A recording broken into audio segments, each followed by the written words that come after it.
Hey, James, let's get you back in shot now. All right, so everyone, as There we you go. noticed when I introduced Chloe, I forgot to slide her chair over. And once she sat down, I was out of the shot, and I figured I had two options. I could stay out of the shot and just be a floating voice, or I could kind of nudge Chloe. That seemed the least professional Yeah, option. good So choice. I just will float, and hopefully for our next guest, I will remember to slide the chairs over before they sit down. And I'll try to remember to pull it my way as well. I could have helped on that, I That's guess. all right. It's all So, right. I got to spend some time. So some kind of I think some breaking news there, Alex, that DRI has revised their professional practices and mhm. will be releasing those. I don't know if that's I think that's I'm gonna say that's the first time we broke news here. I'm excited about that. Yeah. So a little history, DRII, for those of you who may not be a member or familiar, have 10 professional practices, overhauled them or updated them in 2013, did a significant overhaul in 2017. Yeah. As Chloe mentioned, a few things have happened the last few years. Yeah. Excited to see what they come out with, and we will probably, as those in our audience know, we like to discuss frameworks. So I can expect a link Practices. from you at some point. Alex will get a link from me, and we will dissect them. I have a DRI certification and have for a very long time. Me too.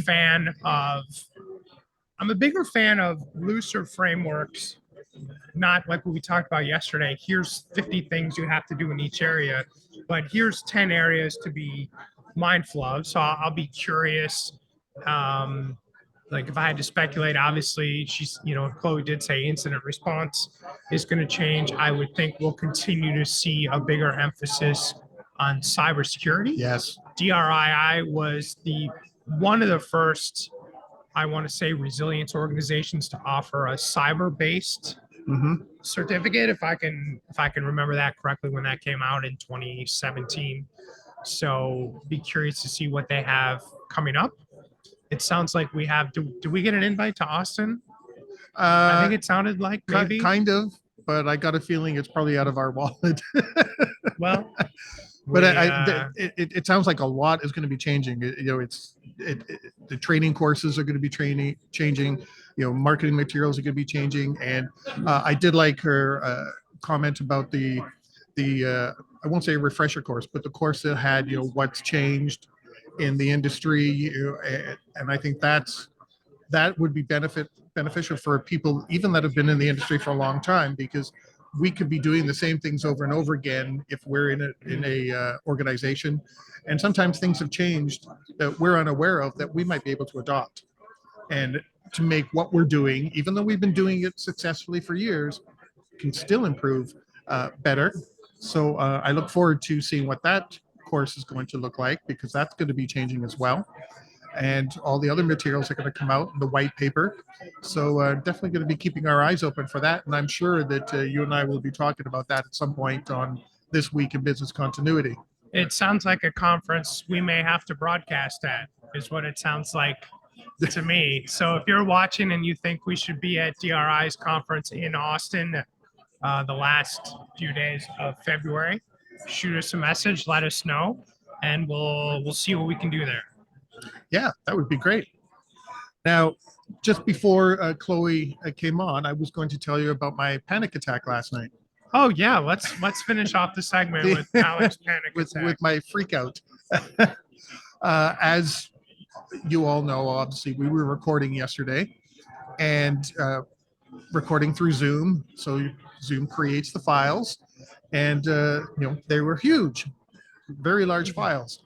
And after they converted, they didn't upload to the cloud while I was here. So I went home and logged back in and clicked on, without thinking, probably because it had already been a long day, and only got half the file. And I started freaking out, thinking that we had lost almost all of our material yesterday.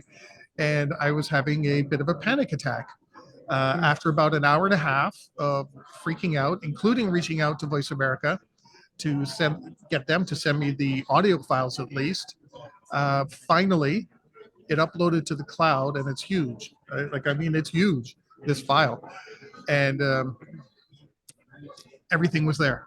After about a couple of hours of freaking out, and I do mean freaking out, I was sweating, shaking at one point, believe it or not. I thought we had lost everything. And then all of a sudden, blink of an eye, it was there. But for a little while, I was a bundle of nerves. I really was. I'm trying to picture you freaking out because I can't comprehend freak out Alex. So I wish I would have seen that because I didn't even know there was that side of you. I'm glad. So a couple of lessons there that I think I've learned. One, Alex can freak out. Two, we've already learned instead of doing a 5-hour video file, we will break it up into segment chunks, which I'm sure our friends at Voice America will appreciate.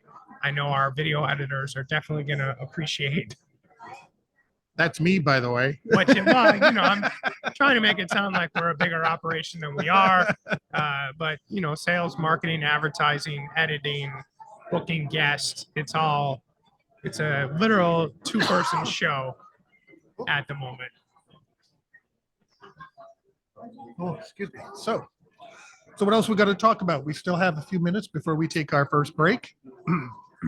All right, what's something short we can talk about? I don't know if that's possible. I have something short that we can talk about for a few minutes. So, one of the important things in going to a conference is networking, but not just for the sake of, growing your network of people or followers, but to learn from people and learn things you might not have known otherwise. And Alex, you and I had a conversation with someone yesterday that I was I thought was very interesting. And they were speaking about MREs. So meals ready to eat, very common, and you're very familiar with if you're in the military, but also if you're someone who prepares for disasters and preparing for the unexpected, MREs are probably something that you have in your stash. So Alex, I know you said you have a stash of MREs. Oh, excuse me, losing my voice. Yes, I actually do. I have how do you put it, like a home preparedness kit, and I actually have some of those food staples, packaged foods that are in some containers, and I do keep my eyes open on them for when they come due. And part of what we wanted to message is if you do have some of this at home, take a look at some of the expiry dates. If they're, I wouldn't say expired, but if they're coming close, a couple of months, let's say, maybe consider getting some new food and providing those close to expired food packages to food banks. Exactly. To help out people. Yeah, I thought that was really interesting. This conference attendee said often what happens, you look at your MRE, it's a 5-year, a lot of them are 5-year ration. You see that it's about to expire in 6 months or it has expired, and you just throw it out. And he was saying what he was advocating was if they're going to expire within the next 6 months, to Alex's point, buy new ones, but then take those MREs and donate them, put them to use. Help your community. Be a part of your community. There's value and purpose even with MREs that can be used and people would be thankful for or put them to use as opposed to just putting them in the trash. And I use that as an example of something I never would have thought of if I hadn't have come to this conference. Like, I know about MREs. We have MREs. We're in business continuity and emergency management and disaster recovery as a profession. It never occurred to me that here is something that you can repurpose, that you can find future value for. And it's stuff like that is why I love coming to conferences. I wouldn't have attended a webinar on that. That's not a white paper. I don't need a white paper about MREs or a 2-hour workshop. That was just a casual 2-minute conversation in between segments while we were off the air yesterday. And I'm like, that is a fantastic idea. I want to share that idea. I want to act on that idea, which we are now. And that's something I never would have thought of if not for being at Continuity and Resilience today. Well, it's going to change something that I do, because in the past I have looked at the dates and thrown it away. So now, in the next week or two, I'm going to take a look at some of the stuff that I have and find out if I can donate it and get something new to replace it, because snowstorms and the weather we have up here, you just never know. So I have that, and I think it's a great idea. It's also a great way to help your community. Those that are less fortunate, I've told people before, you could take everything away from me and I still have more than many others. So I think this is a great way to help out less fortunate, considering right now food banks are, well, all around the world. You're hearing stories that more and more people are using food banks. So this is a great way to help out. And, you are helping your community, but you're also doing your own home preparedness stuff as well. So it's like two activities in one, and you're helping. All right. So for our audience, keep us honest. I want to follow up with Alex on our next This Week in Business Continuity. What has Alex done with his MREs, and what has James done with those? So you're out there, keep us honest on that. We will forget, and not out of neglect, but as you all know, we talk about a lot of things. We talk about a lot of things spontaneously.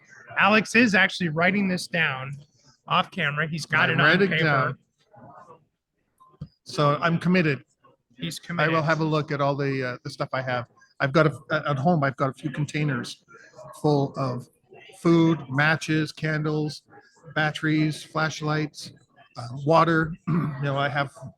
I don't know. I wouldn't say survivalist, but it makes it look like I am. I'm prepared. He's prepared.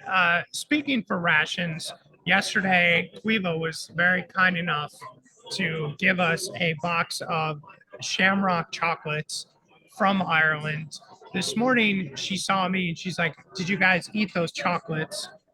So I'm gonna look here. We only ate a third of them, which is rather impressive. They'll be gone by the a third minus one. One just went off. It might be consumed on the air. Thank you very much. We love food and swag bribes. Yes. So any guest who wants to bring us something, we're very appreciative.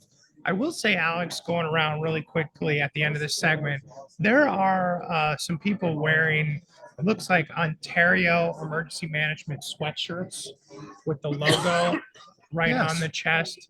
I'm not going to lie, those are pretty cool. If someone wants to give me one, we will happily wear it on the air, or two. Let's see what we can do there. I know they have a booth outside. I tried to talk to them. The booth was packed. People very excited. Maybe they're giving away fleeces and we're missing it. Oh, well. We'll keep an eye out for that. We've reached almost the end of the first hour. Again, our sponsor this hour is Illuminate Advisory. Illuminate Advisory is the risk advisory firm inspiring organizations to harness the power of risk. Thank you to our Hour One sponsor. We've got a lot coming up today. Yep, we've got a few other people to talk to today.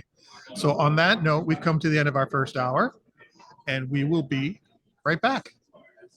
If you like that video, thumbs up. If you didn't like that video, thumbs down. But leave me a message and let me know your thoughts. Of course, don't forget to subscribe. And in the meantime, stay prepared, everybody.